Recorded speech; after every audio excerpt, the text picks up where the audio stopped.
édition avec l'invité, le directeur régional du réseau Envie en Bretagne. Bonsoir, merci d'être avec nous. Vous nous avez rejoint, vous êtes un acteur majeur de la seconde main et spécialisé dans les appareils électroménagers et vous embauchez de nombreuses personnes en insertion professionnelle. Le réseau Envie a perdu plusieurs contrats importants lors d'un nouvel appel d'offres.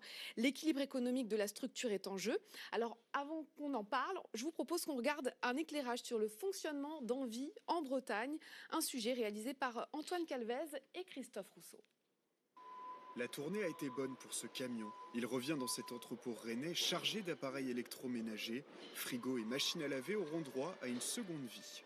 Les appareils sont chargés avec minutie pour préserver l'intégralité du produit, pour ne pas qu'il soit rayé, cabossé. Donc on prend soin à la collecte pour qu'ensuite on puisse reconditionner et réemployer les appareils collectés. 20 collectes sont organisées chaque jour dans des déchetteries ou magasins d'électroménager. Une fois dans leur hangar, les produits sont triés, une partie part au recyclage, le reste est reconditionné dans cet atelier. Chaque année en Bretagne, 11 000 appareils sont remis en état. Il y a du travail de nettoyage principalement. Ensuite, on va changer toutes les pièces qui s'usent, manchettes, charbon, les pompes de vidange, et des choses comme ça. Le réseau Envie Bretagne emploie 230 salariés, 150 sont en insertion. Il reste 2 ans maximum dans le réseau. L'objectif est qu'ils puissent s'orienter vers un emploi durable. On travaille aussi avec des entreprises locales pour pouvoir leur permettre d'acquérir des compétences qu'ils vont pouvoir transférer dans ces entreprises. Donc plus du tiers des salariés qui sont sortis l'année dernière sont sortis vers un emploi en CDI. Chandra, ancienne aide à domicile, était en recherche d'emploi. Depuis novembre, elle est assistante administrative dans la boutique où sont vendus les appareils. On a vraiment cette possibilité d'apprendre à nouveau, d'acquérir plein d'autres connaissances et d'être prêt pour la suite.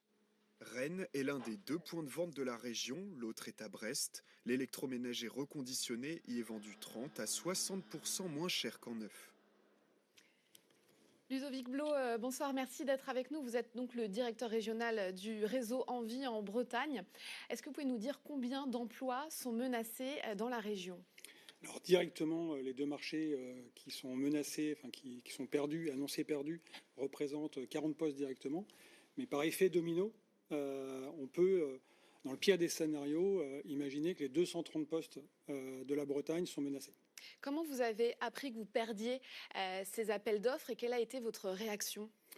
Alors, on est toujours dans un état de sidération et d'incompréhension, parce que c'est des contrats qu'on a depuis presque 20 ans. On travaille avec l'éco-organisme Écosystème qui gère l'éco-participation donc payée par les consommateurs quand ils achètent un appareil neuf pour collecter, réparer, réemployer et éventuellement recycler les déchets d'équipements électriques et électroniques. Donc 3 semaines avant le début du marché, nous avons appris que nous étions logiquement écartés pour une raison de prix. Mais qui a récupéré cet appel d'offres ? Une autre entreprise de transport. Après, son offre n'est pas remise en question. Ce qui nous embête, ce qui nous met en colère, c'est que l'offre de collecte n'intègre pas ce qu'on appelle la collecte préservante, c'est-à-dire prendre soin des appareils pour pouvoir le réemployer.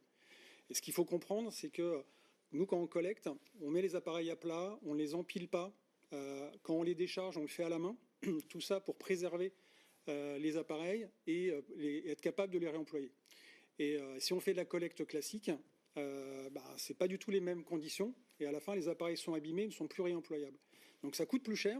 Et ça n'a pas été intégré, à nos sens, par l'éco-organisme Écosystème. Donc des contrats que vous perdez, j'imagine que vous craignez aussi pour les personnes en insertion professionnelle que vous faites travailler. Oui, c'est-à-dire que ça fait 30 ans qu'on a construit un appareil de production de réemploi premium, qu'on a construit un appareil de production premium d'insertion. C'est-à-dire que l'année dernière, c'est plus de 80% de nos salariés en insertion qui ont une sortie positive vers l'emploi et la formation. Et là, aujourd'hui, on est démunis parce qu'on se dit tout ça va être cassé au nom d'une politique purement économique sans intégrer les enjeux écologiques du réemploi, sans intégrer les enjeux d'insertion, alors que le chômage augmente et que l'État nous demande de participer à la loi travail avec l'accompagnement des bénéficiaires du RSA. Donc ça nous paraît contradictoire avec tous les engagements et de l'État et des éco-organismes. Finalement, c'est tout un équilibre que vous aviez réussi à mettre en place qui se retrouve aujourd'hui menacé. Merci Ludovic Blau d'avoir répondu ce soir à nos questions. Merci.